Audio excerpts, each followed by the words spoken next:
Good afternoon, everyone. TGI Friday. Welcome back to another episode of Tea with Ann Marie.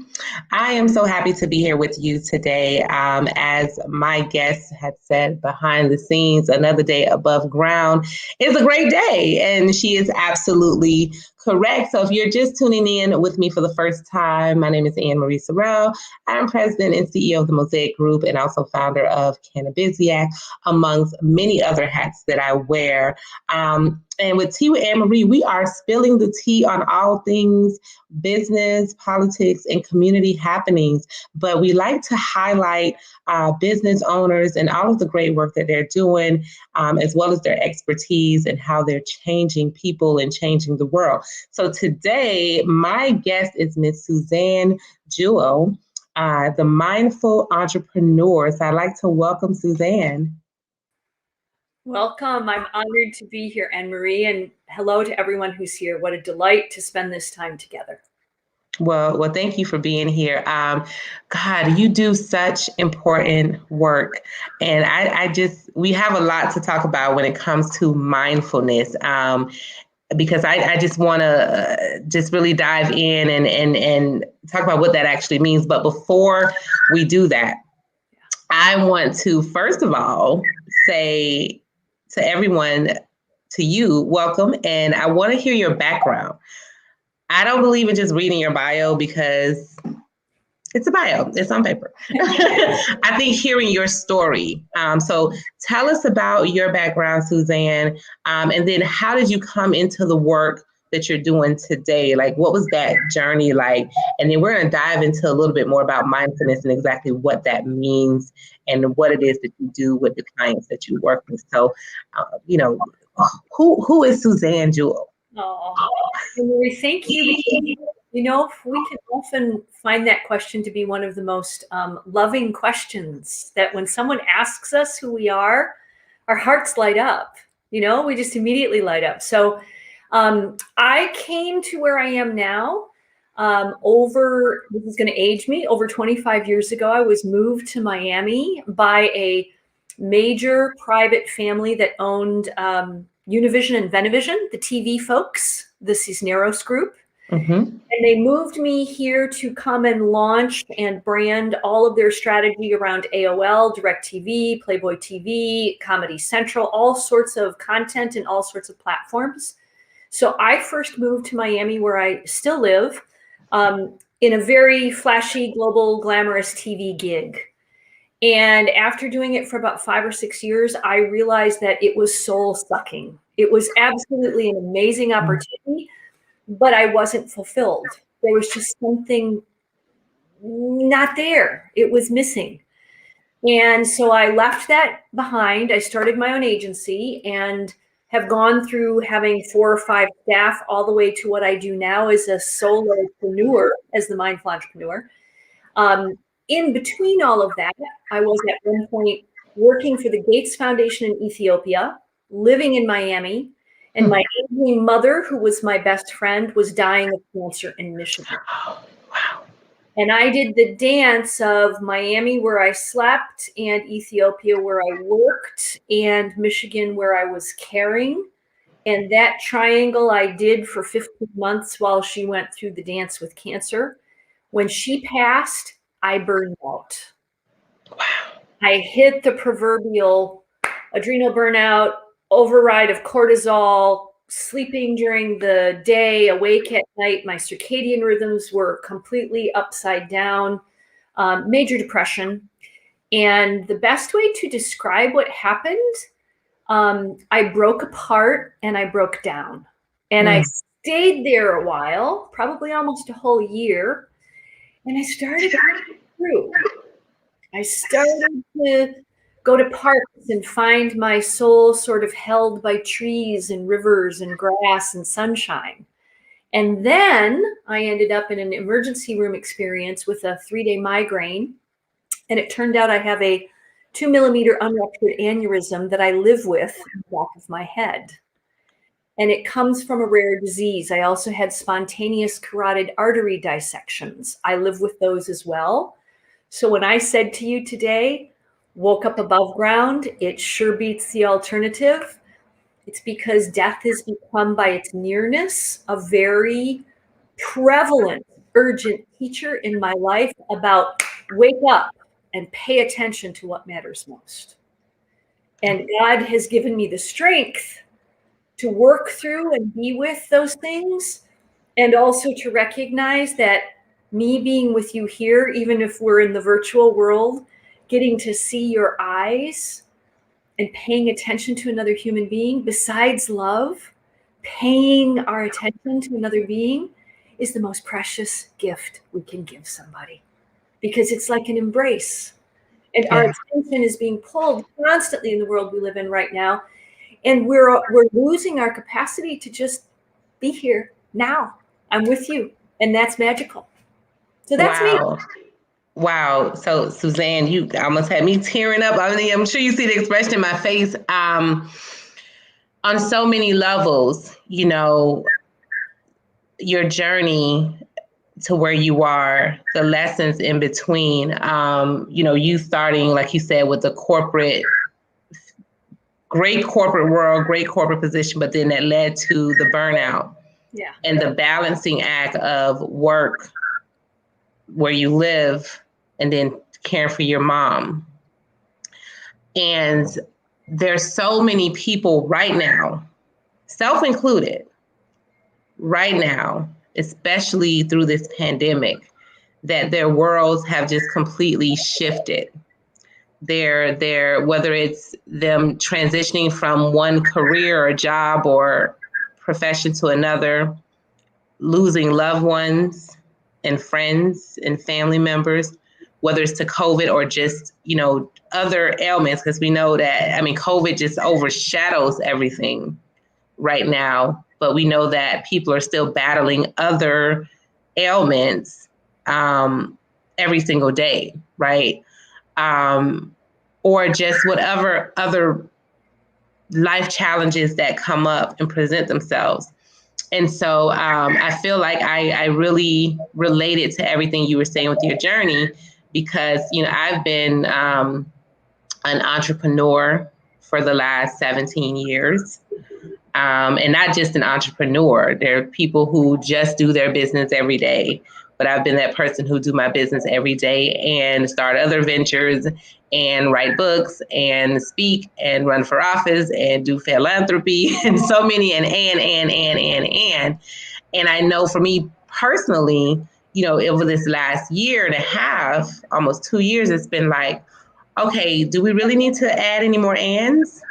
Or do we need to remove some ands? Because, like you said, being present, it's become very difficult to be present at times.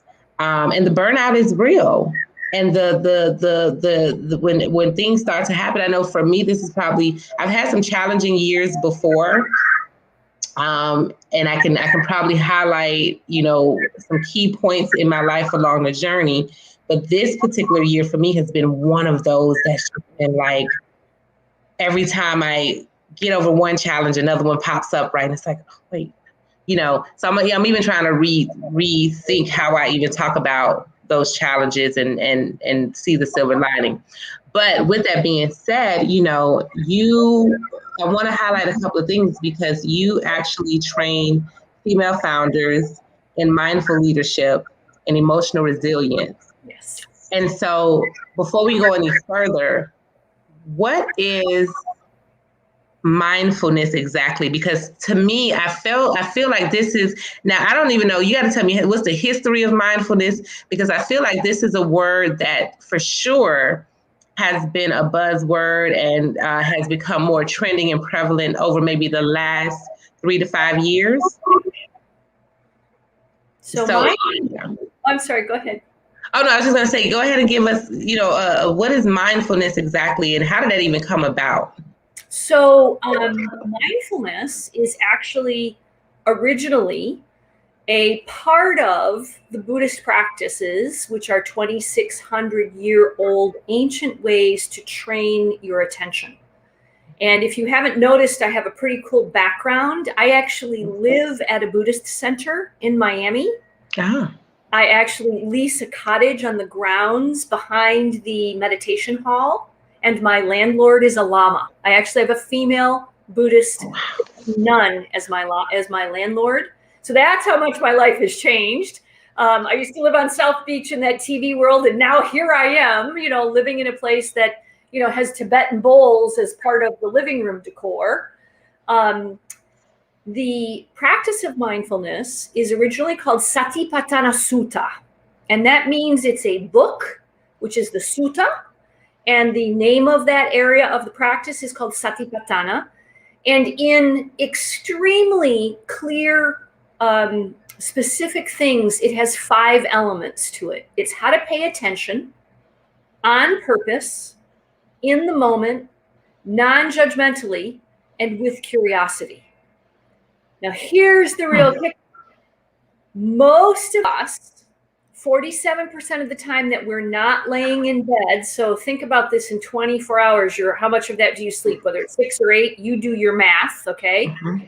And if you've got 16 hours left over and you're vertical, you're awake, 47% of that time, your mind, by the nature of what happens with these things and the world we live in, is either in the argument you got in with your sweetie last night, it's in the past, and your mind is chewing on it, or it's in the future because you've got to get something ready for tonight to pick up the kids from some program, or you've got to buy something for the event tomorrow.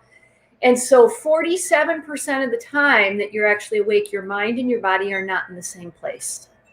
What does that mean in terms of why do I care? Okay, I've lived this way all my life. I manage multiple ands, like you said, mom, owner, venture partner, philanthropy person.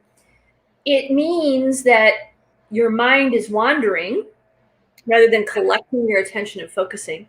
And a wandering mind turns out to be an unhappy mind. Mm-hmm. And a mind that is focused, not only, think about this the last time you worked on a project, whether it was a business plan or a pitch deck, maybe a training program or a workshop, and like you were putting the deck together and like the logo came together and the right artwork happened and the right words and you were flowing. Time flew by, like 2 hours later, you're like, oh my God, where'd all that time go? That's a moment of a flow state because you're in a hyper-focused moment. You're also in a very creative space when that happens. Mm-hmm. Anytime you're in some sense of joy, having sex is a great time that you focus your attention very, very clearly. Like you're focused on one thing, baby. Sometimes. Your mind is wandering. There's that too. But here's what's so interesting is that this is an ancient practice that with 50 years ago, a gentleman named John Kabat-Zinn, who was a doctor, a psychiatrist, brought it into the cancer ward at McLean Hospital in Boston, asked all of his colleagues to bring anyone who was already terminal, who had great pain, to come take these mindfulness classes and see if it could help by learning how to look at pain, how to turn toward what's difficult, rather than numbing it, rather than running from it, how to breathe through it, kind of like we do in childbirth, how to breathe through it and let it move through you and not stick to you. And that was what he started 50 years ago that many may know as mindfulness-based stress reduction. And now you will find, not unlike my story, lots of folks finding burnout is a call to put their tush on a cush, which it was for me. Yeah. And or what you brought up, how do I find a way to be living in what's called equanimity, where I'm not pulled all the way over here, where I'm not pulled all the way over there, but where I'm able to stay in the middle way in some regards. So mindfulness is both a practice, a technique, a skill. You don't always have to do it on the cushion. You could wash the dishes and be really clear. Oh, the water's very warm. Or, oh, I can smell that basil lemon dish soap I bought. Like I'm paying attention to the smell. Anytime you do something that brings you into any one of your senses, you will get your mind and your body immediately in the same place. So that's a a long and yet a very clear, pay attention on purpose in the moment, non-judgmentally and with curiosity. You learn how to do it by paying attention to an anchor, like your breath or like sound. You're not attempting to have your mind become thoughtless, because you have 70,000 thoughts a day. And if you're not practicing 8 hours a day like a nun, good luck, you know. But what you're taught to do is see what's there and learn what actually should be catching your attention versus all of the whirly-burly of the monkey that more often than not is catching your attention. Now that makes a lot of sense, because my mind is always all over the place. And I know a lot of people can probably relate to this, especially entrepreneurs, because you're constantly thinking of not just the now, but okay, the future, plus, all the different activities and things that you have going on in your business. But what I find it difficult on top of that is, if you're someone like me that's an Aquarius who is always futuristic, in the future, thinking, planning, strategizing, it's like you're kind of never really present. You're always there, but not here. Right. So how do you, when you're working with others, how do you help them, I guess, kind of train their mind to become more mindful, more present, more focused on the now? Because, we hear, tomorrow's not promised, next moment's not promised. Get that. And I find it like a catch-22 where it's like, okay, well, I need to be in the now and I need to be present, but I'm supposed to also set goals. So how am I supposed to do both of these? Yeah. That's it. I so appreciate your transparency, Ann Marie, because what you're sharing is extremely normal. Like this welcome to being human. This is normal. And to go back to the kind of last thing I said is you're not really trying to become thoughtless. So here's a couple of little tiny data points about the mind and about being human. You have 70,000 thoughts a day. 80% of those thoughts are repetitive. So you do the math. 7 times 8 is 5,600, or 56,000. 56,000 of the thoughts you have every day you've had before. I never thought about it like that. And then 80% of those, so do the math again, 5 times, 5,600 times 8, do the math again, of those are negative. So 70,000 thoughts, 80% repetitive, 80% of that negative. No wonder most of us have an itty bitty shitty committee that lives in our head of like, who do you think you are? And what made you think you could go ask for that big of a seed fund? Or, what do you think you're doing? Most of us, I happen to have a name for mine. I call it the Department of Judgment, not the Department of Justice. It's the that lives in my head. I also sometimes call it the second audio track, because it's kind of like it's sort of always there and it's got a noise and it escalates in volume sometimes. And when I practice pretty regularly, it calms that voice down. But mindfulness at its essence is the following: the A, B, C, and D's. How to use your attention plus your breath, calm your distraction. How to use your attention plus your breath to calm your distraction. And if you don't mind, I'd love to have us do a little mini mindful moment and actually show you how that works. Yeah, let's do it. Let's do it. Yeah. So the first most important thing is actually how you sit when you're going to practice. Get on your chair so that your spine is what's called very strong, a strong spine. And a soft front. Like, let your front be alert but relaxed. Don't be rigid, but do allow the front of the body to have a little bit of openness, because if you're like this, you're not going to breathe well. And you want your lungs to be able to open.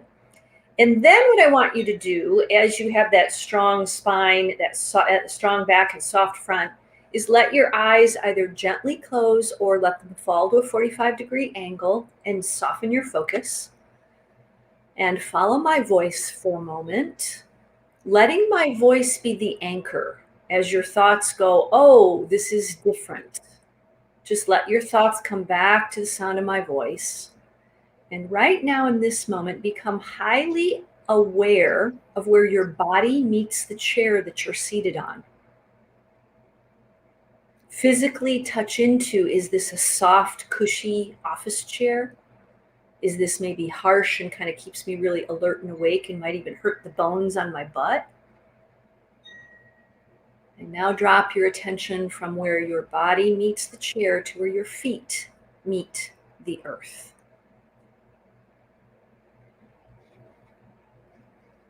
And focusing on the fact that there is a 24,000 round space called planet Earth that's got you held here by the invisible gift of gravity. Recognize that right here you can move from doing to being. There's nothing you need to do. There's nowhere to go. Be here now.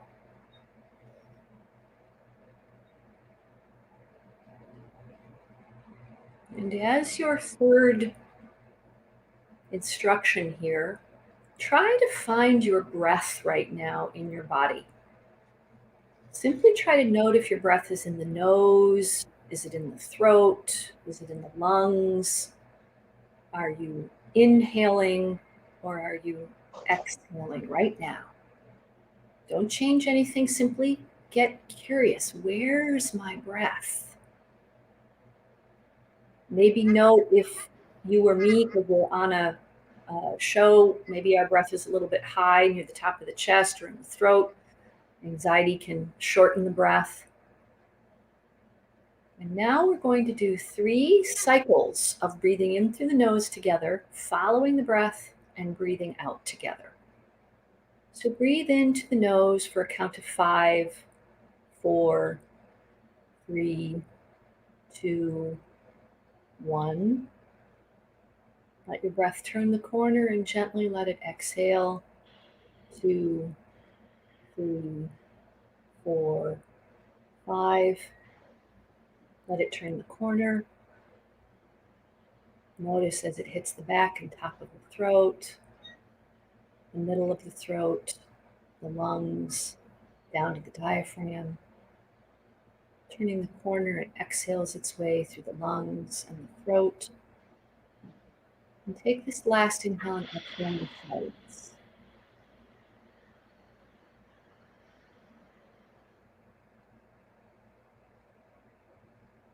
Note how calm you feel, how much ease you can feel in your body.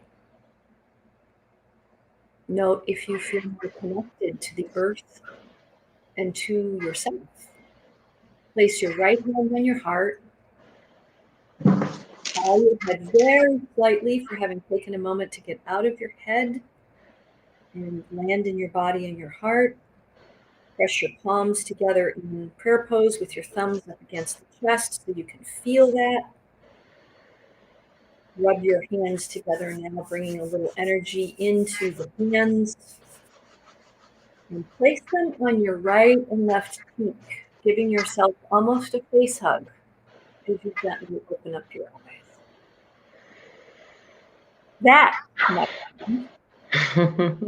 friend, maybe 2 minutes, 2 minutes and 30 seconds. How does that feel?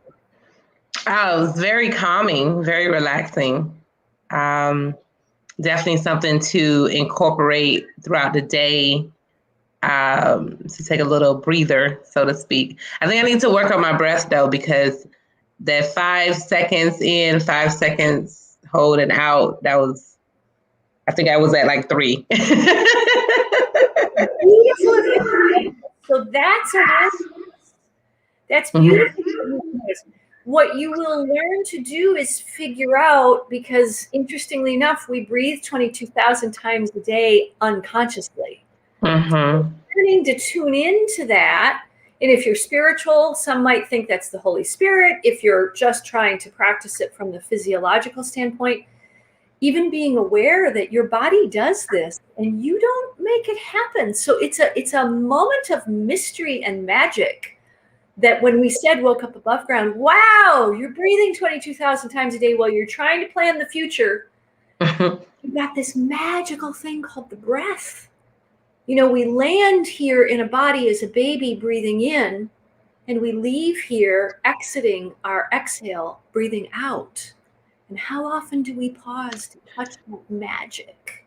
You know, I want to talk about breath work for a minute because I think that for many, and hopefully for many, COVID has actually brought attention to breath work. I remember when what's his name, Cuomo on CNN, when he got COVID. Yes. And he talked about breathing techniques that a doctor had told him about. And I remember starting to research breathing techniques. I actually went to a breathwork retreat earlier this year, which was very interesting because it was, oh my God, it was intense, very intense, the breathwork retreat that I went to. So, I don't think a lot of people understand the life of the breath and that we have. We're so blessed to be able to breathe, but we don't understand when it comes to breath work and breathing techniques, how it applies to so many parts of our body and our mind and our spirit. And not just how calming it is, but I think one evening I had a pain in my stomach, and I started doing some breathing techniques, and it literally shifted the pain in my stomach. So I want to hear from you about just this important. You talked about it a little bit when it comes to mindfulness, but overall health and wellness. How can what are some breathing techniques? We just did one, but I know that there are several other breathing techniques that people can incorporate in their lives. Can you talk about maybe a couple that you use or a few that you use for various reasons? Absolutely.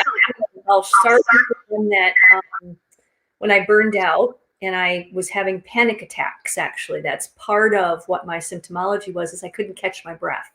I kept feeling that sensation of, and it felt like having a heart attack. If anyone's had panic attacks, they know that you feel like you're almost dying. It's a very intense experience. I also think, to really circle this answer back, Ann Marie, that if we read the signs right now, whether it's people who can't breathe from COVID or George Floyd who couldn't breathe, or our air that is getting so filled with pollution and carbon. Yeah. Life can't breathe. If we read the signs at a metaphysical level, I think there's something about air and breath itself that's saying, pay attention. All these levels about who can't breathe.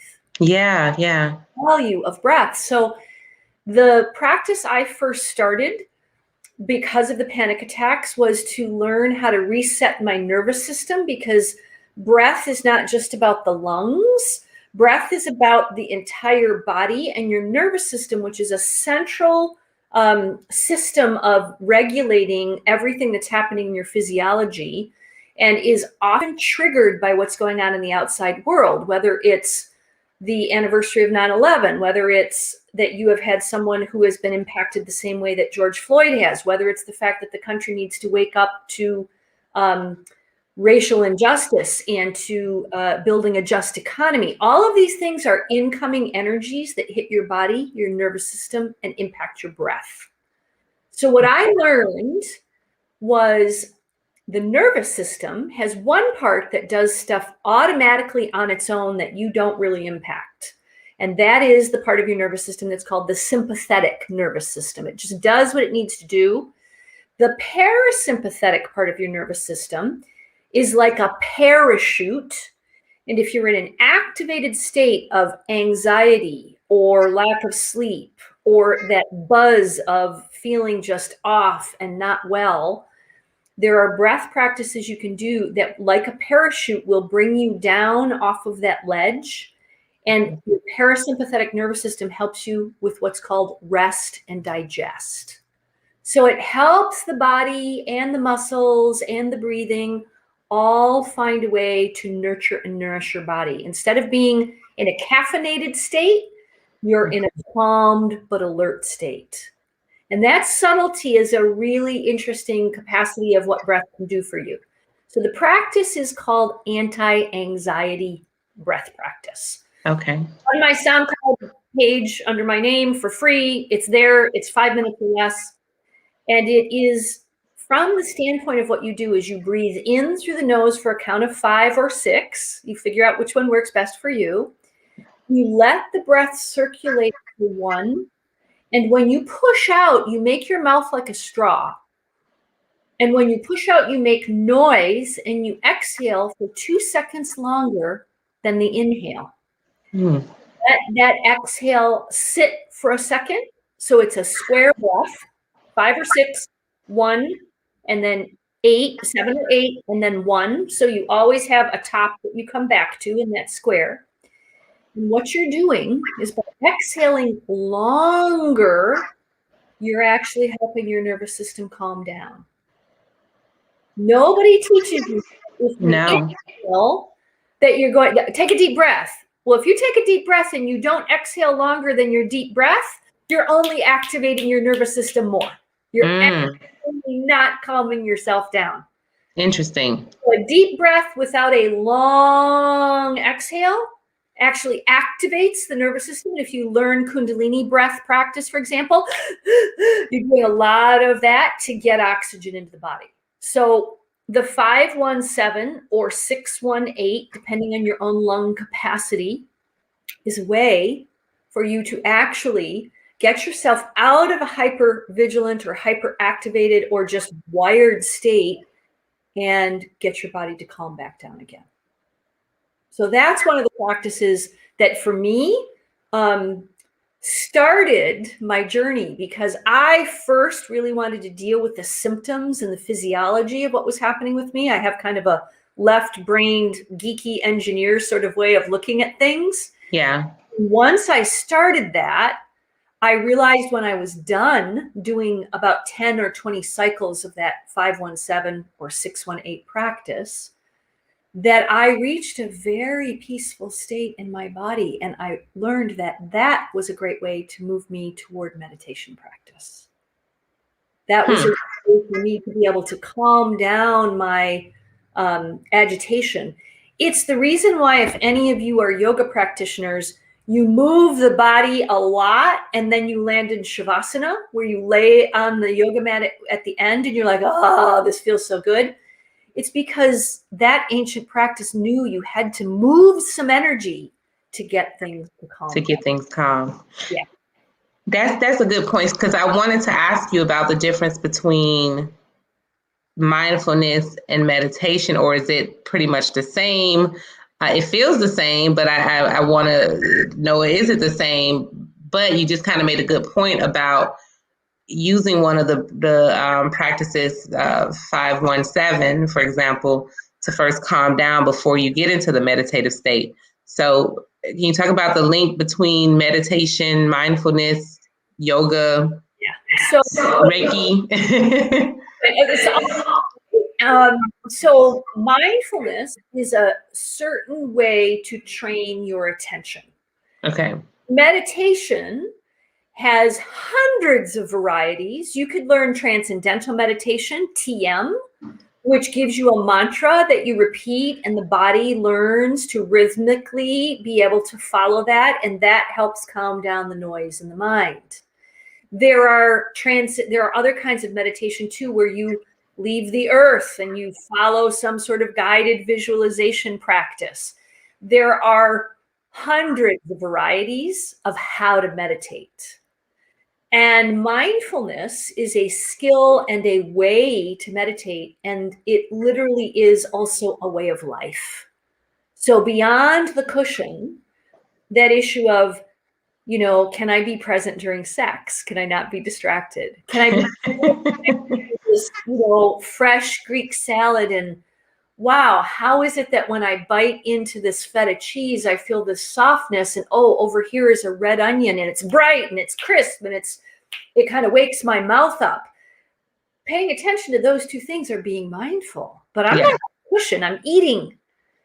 So really being mindful and having a practice is what you do in terms of collecting and gathering your attention. And then how do you translate that into building what I call live, work, create, and play in a mindful way?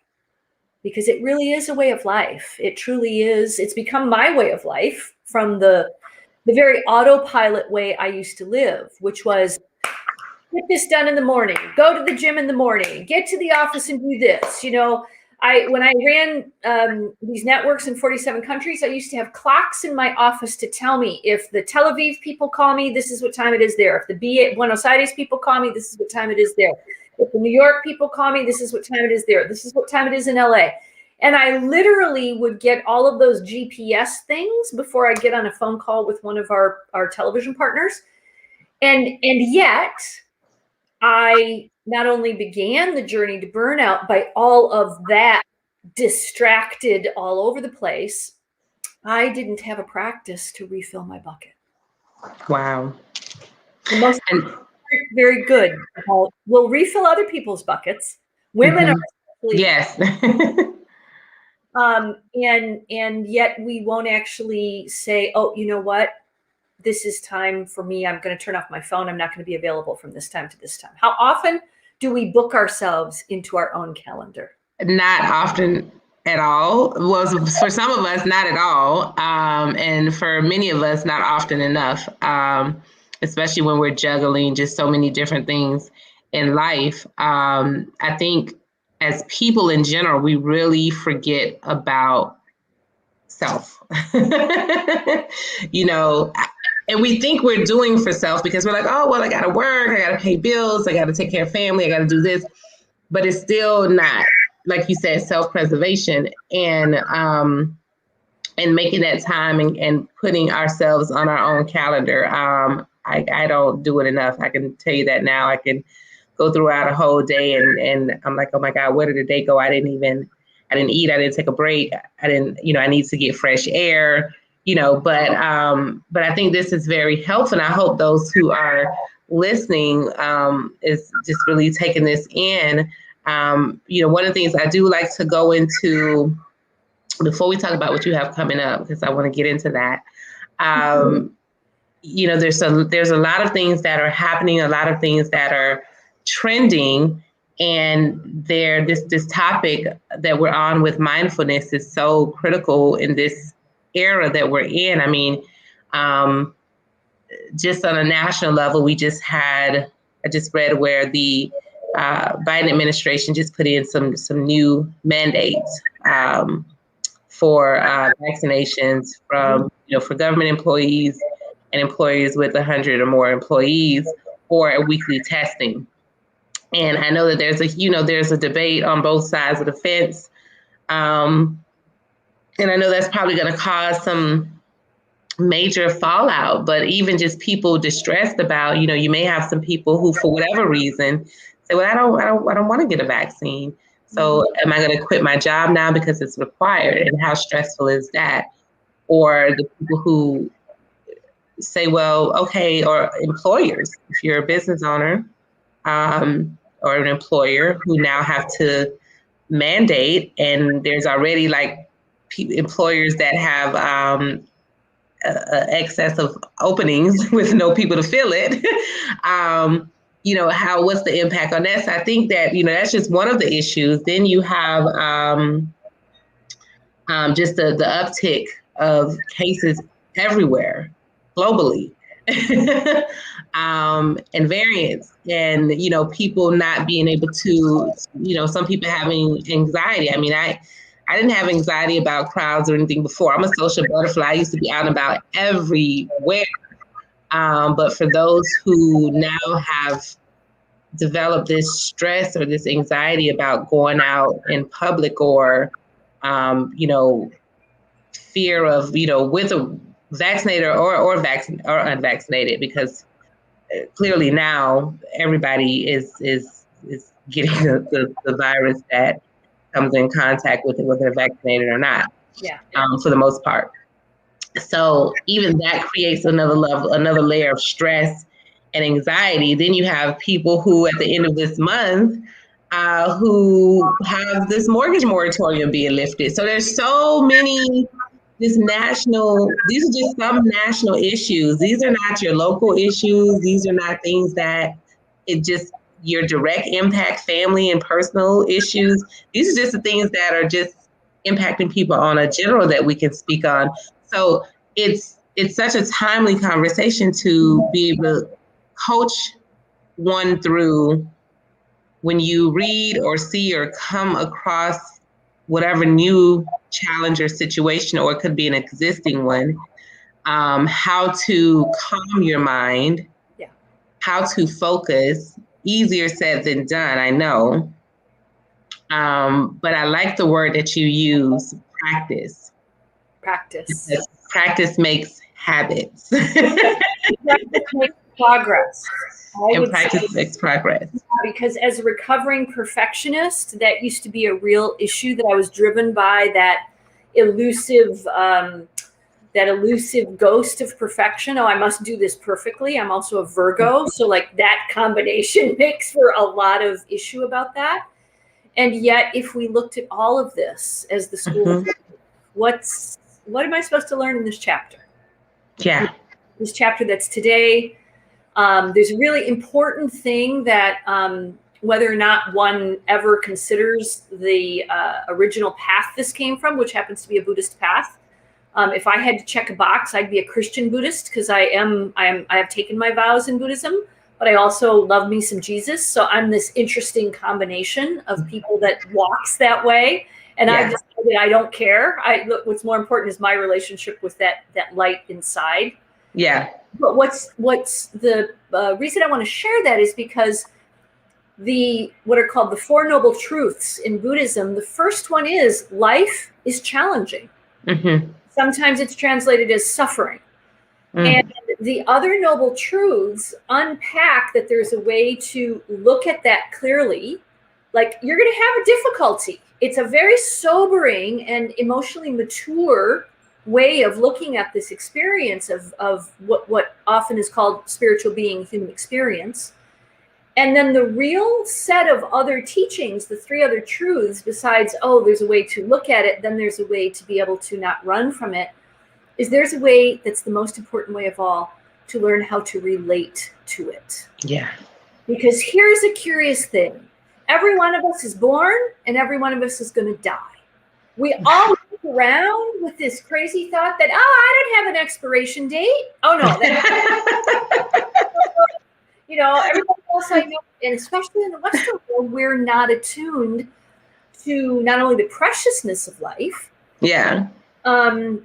In French, the word très cher, which means really valuable, really expensive, and so precious it doesn't have a price. We miss that because we're going for that thing in the future. And when we miss going for the thing in the future, we miss today. Yeah. We miss this moment. So the reason I share that is because if we recognize, this is difficult, and what we're in, this is difficult, and this is how it is, but here comes the difference. There are people, I'm sure you know, and one of them maybe has been you in some portion of this pandemic challenge. Mm-hmm. There's been times when you've fallen down and you've gotten back up. And you've fallen down and you've gotten back up. And this is an ancient Japanese practice called Nana Karobi Yaoki. And it means fall down 7 times, get up 8. Nana Karobi Yaoki. Wow, that's fall down 7 times, get back up 8. Get up 8. So in other words, don't stay down. Fall down, get back up again, fall back down, get back up again, fall back down. It's interesting you say that, because Cardi B, she has a song on her album, one of her first albums, Fall Down. Is it fall down 10, no 9, get back up 10. So hers is fall down 9, get back up 10. So that's interesting. It's a riff of that old practice.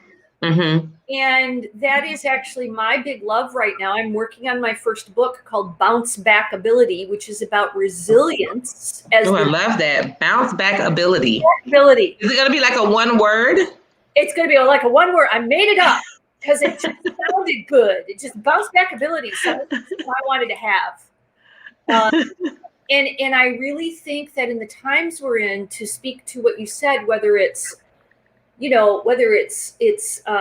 and we could go through the list. It's people who it's the federal support no longer being available. It's people who made a lot of money and others who did not. Like the gap in wage income is stretched and gotten greater at this time. But the beauty of both the teaching of mindfulness as well as this issue of resilience is it is not about what happened to you. It's about how you relate to what happened. Yeah, that's what I was trying to say in the beginning, that I was like, I want to flip because what I found myself doing, and a lot of people, we do this naturally. When something happens, we just automatically go to the negative thing that happened, or the negative side of the thing that happened. Not that the thing that happened was just completely negative. We automatically go to the negative side of the things that happened, and we don't pick out the silver lining or the lesson or the positive thing that could come from it. So I like what you're saying. Sorry to interrupt. No, that's that's all right. We're in some good stuff here. There's also another practice that's called the first arrow and the second arrow. So follow me on the breadcrumbs on this. The first arrow is what happened. So imagine you being hit by an arrow. And that arrow, like in my case, my mom died. What happened, all right? That's what happened. The second arrow, now instead of being the one who's actually the one that the arrow is coming at, imagine yourself being the archer who grabs the arrow out of the back, like Diana the Huntress in the Greek stories, grabs the arrow out of the bag in the back, puts it in, the bow.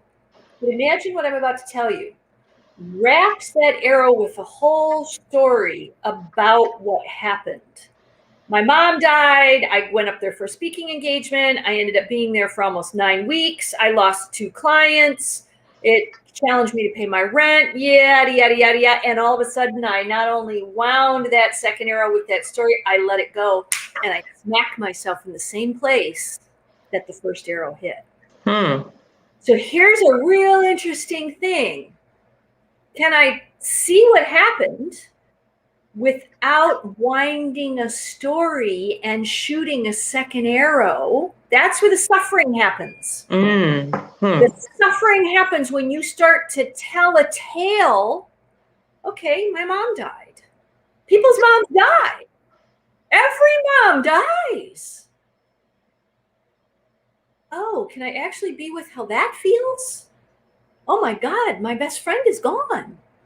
Oh my God, her birthday's the 4th, mine's the 5th. Every time I go to celebrate my birthday now, I'll think of her death the day before, until the year happens where I didn't think of it that way anymore, because it's been 7 years now, and I don't look at it that way anymore because things too pass.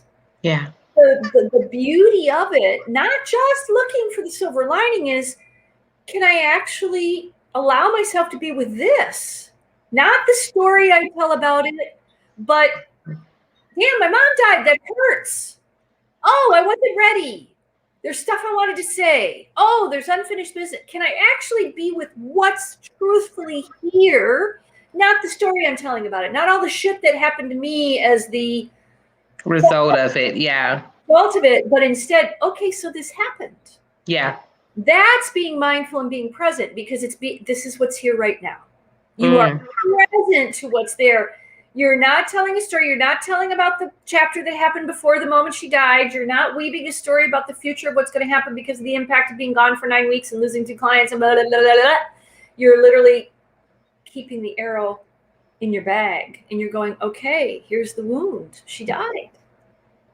You're seeing it and allowing yourself to be with it, not telling a story about it. I love that, because we often find ourselves doing exactly what you said, telling a story, and we reopen that wound every single time that we tell that story about it. So yeah, I agree with that, and that's a good technique for us to think about. Before we, because I want you to give away all your secrets now. No, I'm just playing. So you're on LinkedIn, you're on Facebook, of course, and it looks like you have a show or practice called Pockets of Peace every Monday and Friday at 8 a.m. And you also have a Mindful Mornings Miami on your radio show where you have interviewed the amazing greats, Les Brown, Deepak Chopra, and I hope I said that right, Elizabeth Gilbert, and others. And you're going to be doing a global pocket of peace meditation Tuesday, September 21st at 7 p.m. to celebrate International Day of Peace, which that's actually also the first day of fall, isn't it? Yes, it is. Okay. Yes, it is. Yeah. So let's talk about these, in which we have the link in the comments for anyone who wants to register for the Global Pocket of Peace meditation on Tuesday, September 21st at 7 p.m. So let's talk about Pockets of Peace and Mindful Mornings Miami. What are those two events or activities about? So I'll start first with the Pockets of Peace, and that actually began a request with me before, and they basically have wanted me to be able to offer them during the week just little mini moments to be able to create a pocket of peace. And so on my Facebook Live, I either bring my phone with me or sometimes I'll pre-record it. Where I do live here at the Buddhist Center, I actually live on the little river, so I kayak on the day almost every day, and I actually will do those meditations in my boat. So you get to come float with me for 5 minutes out on the little river. Sometimes there's manatees, sometimes there's herons, sometimes there's rainbows. And the reason it's important is not just what sounds like unicorns and rainbows. It's because if you don't put down the stimulus of this world, all that noise, if you don't occasionally let it go down and settle, your nervous system, your mind, and everything in you, including your breathing, is going to always be on one of those hyper activated, like my fingers right now. Always on, always on, always on, always on. So short little times to set it down. That's what they are. Mindful Mornings Miami really quickly is being about to launch as a video podcast. It's going to happen next month. We're going to go back on the air. We were closed during COVID because we were a little independent radio station in an art gallery, and we only had 4 microphones. So everybody's COVID was being shared on those microphones, and that wasn't a good thing. So we're converting to video podcast, kind of like yours, Ann Marie. And the Global Pocket of Peace on the 21st is, for the first time, you're actually, instead of being invited to be in my kayak with me, we're going to gather together. It will be a virtual Zoom practice. But what's most important about it is that it is exactly the reason I do Pockets of Peace. It's to put down our arms. And I don't mean these arms. I mean the weapons we all walk around with. And I don't even mean if you've got a gun and you've got a permit.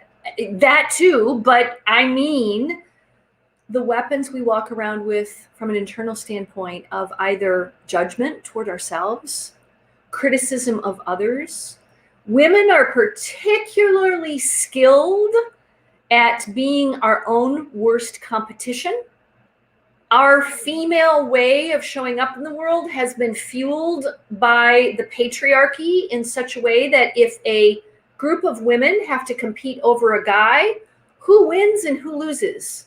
The guy wins and the women compete against one another. So we're used to having weaponry of looking at another woman, and in 5 seconds or less, I like her hair, I don't like her lipstick, God, I like her nail polish. And you can't even say those sentences fast enough how quickly you assess that of another woman. And so we actually have met the enemy, and the enemy is me and we. So the real opportunity in this circle we're going to do online is we're going to talk about what does it mean to actually put down your arms. And that's what the whole International Day of Peace is supposed to be about too. Is everywhere on earth, it's meant to be a day of ceasefire.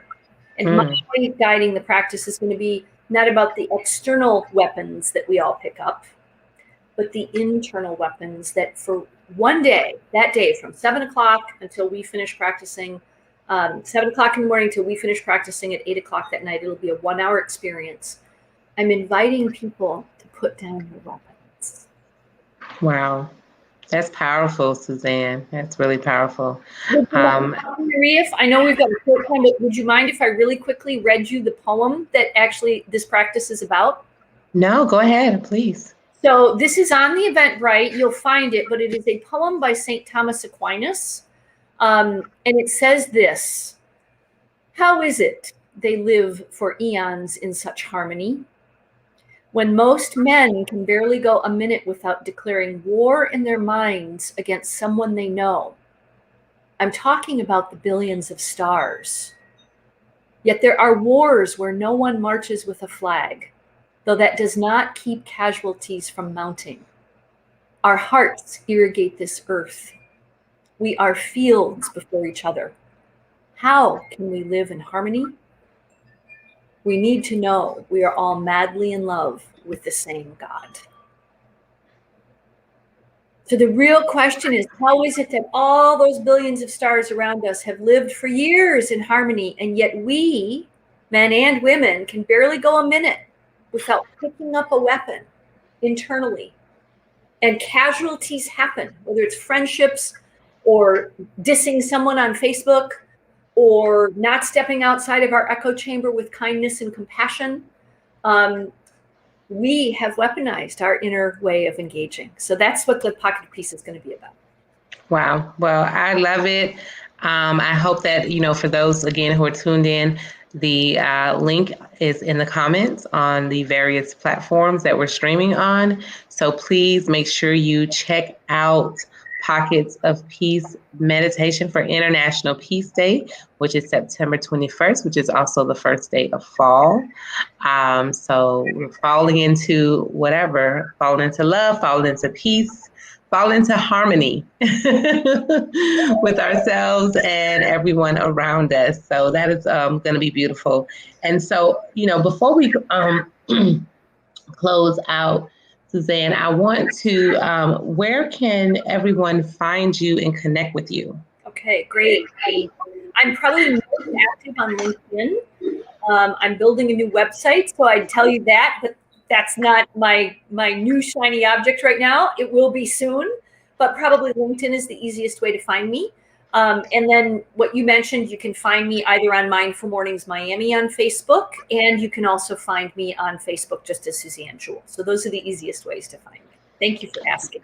Oh, no problem. Well, before we close, I definitely have some announcements and some exciting news. I have been holding on to this one piece of news for months.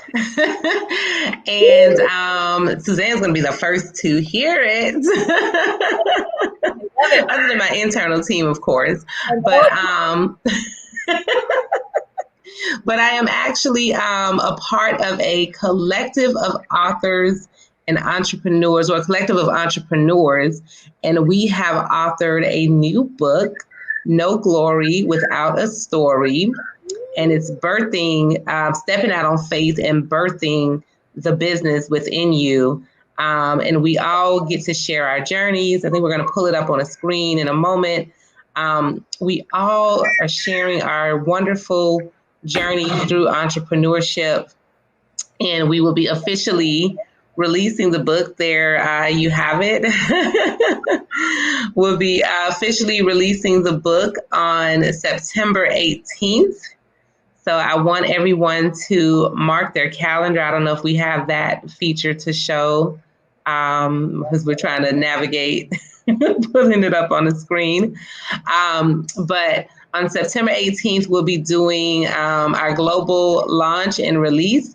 So we encourage everyone to go to Amazon and Barnes & Noble and purchase the book on September 18th. Just look for No Glory Without a Story.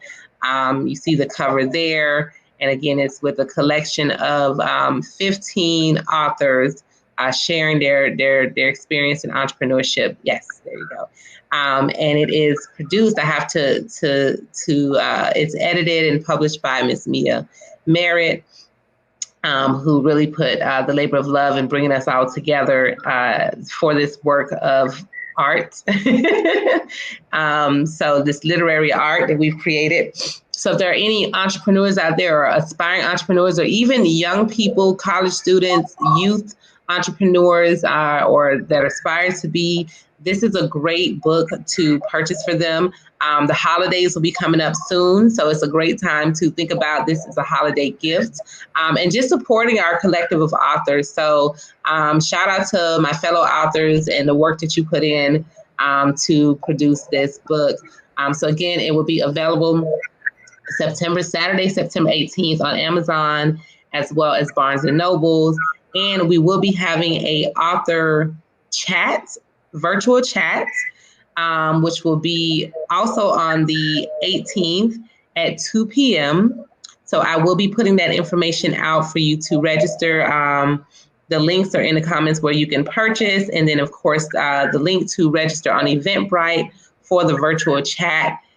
Because each of us, we're going to be talking about, just a little bit about our journey and sharing our chapter, a little bit about our chapter in the book. So you'll be able to tune in and get that information. So go ahead and please register for the virtual chat as well.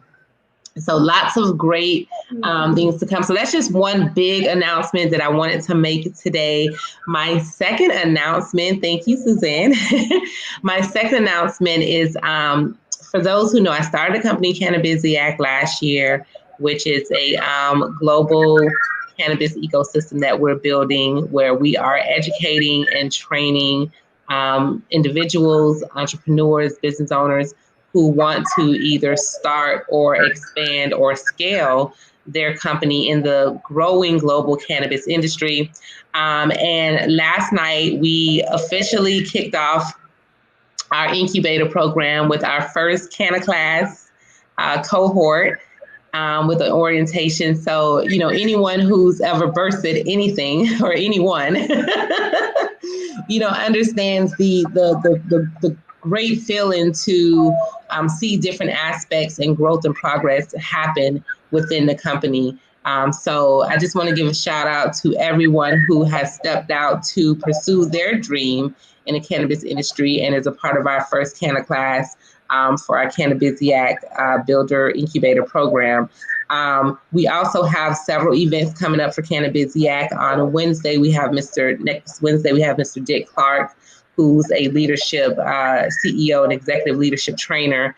But he's going to be talking to us about the art of networking and building relationships. So you don't have to be in the cannabis industry to tune into that discussion. You can register on our website, cannabiziac.com/events. And then we have our book of the month on the 29th, I believe it is, with Dr. O, who's a pharmacist, and she's a business owner and entrepreneur. And she's going to be talking to us about the pharmacist's guide to cannabis. But she breaks it down in a very layman's term, basic way for anyone to understand plant medicine and understand the benefits of plant medicine. So lots of great things happening with Cannabiziac. And of course, we have our Cannabiziac Cafe coming up as well on Monday, where we'll be talking about hot topics that's got you buzzed in the industry. So I'm just so proud of our team and everything we're doing with Cannabiziac and the growth that we're having. So please, if you're interested in really learning about this growing global industry and plant medicine and the amazing impact that this multi-century-old plant is having on the world. Please join us at Cannabisiac to learn more. And of course, how you can also grow your business into this particular growing and budding industry.